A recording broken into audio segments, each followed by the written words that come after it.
완벽한 리더, 완벽한 지도자를 찾는다는 것 참 오래된 이야기죠. 근데 이 이야기가 오늘날 우리에게도 꽤 중요한 질문을 던지거든요. 한번 같이 깊게 파고 들어가 볼까요? 우리가 필요한 리더가 아니라 원하는 리더를 달라고 하면 어떻게 될까? 바로 이 질문이 수천 년 전 고대 이스라엘을 진짜 뿌리째 흔들었던 엄청난 위기의 한복판에 있었던 질문입니다. 자, 그럼 이 사람들이 왜 그런 선택을 했는지 이해하려면 그 당시에 이들이 얼마나 위태로운 상황에 처해 있었는지부터 좀 살펴봐야 해요.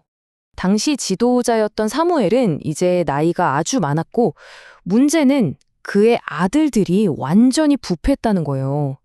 그러니까 나라의 미래가 정말 한 치 앞을 내다볼 수 없는 아주 불확실한 상황이었던 거죠. 그전까지 사무엘 덕분에 황금기를 누렸는데 갑자기 리더십에 거대한 공백이 생긴 겁니다. 근데 이게 처음이 아니었어요. 백성들 눈에는 이 끔찍한 패턴이 보였던 겁니다. 바로 전 세대 지도자였던 엘리 제사장의 아들들도 그랬거든요. 이제 사무엘의 아들들까지 부패가 계속 대물림되는 걸 보면서 이대로는 정말 나라가 망하겠다 하는 엄청난 두려움에 휩싸인 거죠. 바로 이런 불확실성 속에서 이스라엘의 장로들이 사무엘을 찾아와서 해결책을 하나 내놓습니다. 그런데 이 해결책이 이스라엘이라는 나라의 운명을 그냥 영원히 바꿔버리는 그런 제안이었습니다. 그 요구는 정말 간단했어요. 우리에게도 왕을 주십시오. 다른 나라들처럼요. 네, 그냥 주변 나라들처럼 눈에 보이는 왕이 다스리는 나라가 되고 싶었던 겁니다. 자, 근데 여기서 진짜 흥미로운 포인트가 나옵니다. 하나님은 이 요구 뒤에 숨겨진 백성들의 진짜 속마음을 정확히 꿰뚫어 보셨어요. 이건 그냥 정치 시스템을 바꾸자는 요구가 아니었던 거죠. 본질은 뭐냐? 바로 우리는 더 이상 당신의 통치를 원하지 않습니다. 즉, 보이지 않는 신의 리더십 자체를 거부하고 있었던 겁니다. 이 말을 들은 사무엘이 백성들에게 경고를 합니다. 여러분들이 원하는 그 왕은 구원자가 아닙니다. 오히려 여러분의 모든 것을 빼앗아갈 주인, 독재자가 될 겁니다. 아들들은 군대로 끌려갈 거고 딸들은 왕궁의 하녀가 될 거예요. 가장 좋은 밭과 포도원도 다 왕의 것이 될 거고 심지어 여러분 자신마저도 그의 종이 될 거라고 아주 무서운 경고를 하죠. 그런데도 백성들은 막무가내였어요. 듣지를 않았습니다. 아니, 그래도 왕이 있어야 우리 앞에 나가서 우리 대신 싸워줄 것 아닙니까? 라고 외쳤죠. 자, 바로 이게 핵심입니다. 보이지 않지만 자신들을 늘 지켜주던 신적인 보호자 대신에 눈에 보이고 손에 잡히는 인간왕이 주는 그 익숙한 안정감, 그걸 선택해 버린 거예요. 결국 하나님은 그들의 요구를 들어주시기로 합니다. 그리고 이때부터 이스라엘 역사상 아주 거대한 실험이 시작되죠. 바로 인간에게 통치를 맡기면 어떻게 될까 하는 무려 500년에 걸친 인간 군주제 실험이 막을 올립니다. 자, 결과는 어땠을까요?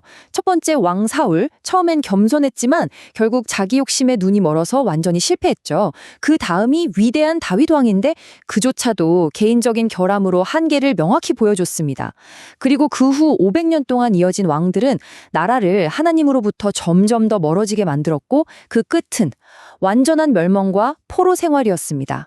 결국 그들이 그렇게나 원했던 인간 왕들은 그들이 갈망하던 진짜 안정과 리더십을 주는데 처참하게 실패했다는 게 이 500년의 역사가 보여주는 결론인 거죠. 자, 이 500년간의 실패는요, 이제 1000년 동안 이어지는 하나의 거대한 질문을 남깁니다. 대체 누가 이스라엘이 정말로 필요로 하는 진정한 왕이 될 수 있는가? 그리고 바로 이 지점에서 이야기의 스포트라이트가 한 인물에게로 옮겨갑니다. 바로 예수죠. 그의 탄생부터 볼까요? 동방에서 온 박사들이 묻습니다. 유대인의 왕으로 나신 분이 어디 계십니까? 예루살렘에 입성할 때는 군중들이 외치죠. 이스라엘의 왕이여. 심지어 십자가에서 죽을 때조차 조롱하는 목소리로 저자가 이스라엘의 왕이다라고 말하는데 그게 역설적으로 진실이었습니다. 그리고 마침내 그는 만왕의 왕으로 드러나죠. 이 모든 장면들이 바로 그 천년 묵은 질문에 대한 최종적인 대답으로 제시되는 겁니다. 자, 그렇다면 우리 대신 싸워줄 왕을 원했던 그들의 첫 요구를 완벽하게 만족시키는 하지만 완전히 다른 종류의 이 왕을 받아들인다는 건 우리에게 대체 뭘 의미하는 걸까요? 이 왕과 백성의 관계, 그 핵심에는 언약이라는 게 있어요. 일종의 계약 같은 건데요. 간단합니다. 백성은 왕에게 오직 그분만을 높이는 예배와 그분의 말에 따르는 순종을 드립니다. 그러면 왕은 그 대가로 백성을 보호하고 그들의 승리를 책임져 주시는 거죠. 먼저 예배부터 보죠. 이 왕을 받아들인다는 건 그분을 내 인생의 궁극적인 권위이자 최고의 찬양 대상으로 인정한다는 뜻이에요. 다른 어떤 사람이나 권력보다도 가장 높은 내 삶의 최우선순위로 모신다는 거죠. 두 번째는 순종입니다. 여기서 순종은 그냥 왕의 말을 듣고 고개 끄덕이는 게 아니에요. 듣고도 행동하지 않으면 그건 그냥 무시하는 거고 거부하는 겁니다. 진짜 충성은 왕의 명령을 절대적인 것으로 여기고 즉시 행동으로 옮기는 걸로 증명되는 거죠. 그리고 마지막으로 어쩌면 가장 중요한 왕의 역할, 바로 보호입니다. 생각해 보세요. 자기 백성을 지키지 못하는 왕은 사실 왕이라고 할 수 없잖아요. 무능한 거죠. 이런 비유를 한번 들어볼게요. 만약에 조종사 한 명이 적진에 추락했다고 칩시다. 그 한 병을 구하기 위해서 국가가 엄청난 군사력을 동원해서 구출 작전을 펼쳐요. 이 모습을 본 다른 모든 군인들은 어떤 생각을 할까요? 와, 우리나라는 나 한 사람을 위해 모든 걸 거는구나. 바로 이런 모습이 국가에 대한 절대적인 신뢰와 충성심을 만들어내는 겁니다.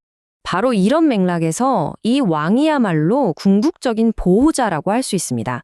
왜냐하면 그는 단 한 사람, 바로 당신을 위해 십자가에서 자신의 목숨까지 바침으로써 그 헌신과 사랑을 증명했기 때문이에요. 그리고 지금도 여전히 그 사람의 궁극적인 승리를 위해 싸우고 계시죠. 자, 이 고대의 이야기는 결국 오늘을 사는 우리에게 하나의 질문을 던집니다. 고대 이스라엘 사람들은 눈에 보이면 안정감을 줄 왕을 원했어요. 그렇다면 우리는 어떻습니까? 오늘날 우리는 내 삶의 진정한 안정과 방향을 위해 과연 어떤 왕에게 의지하고 있는 걸까요?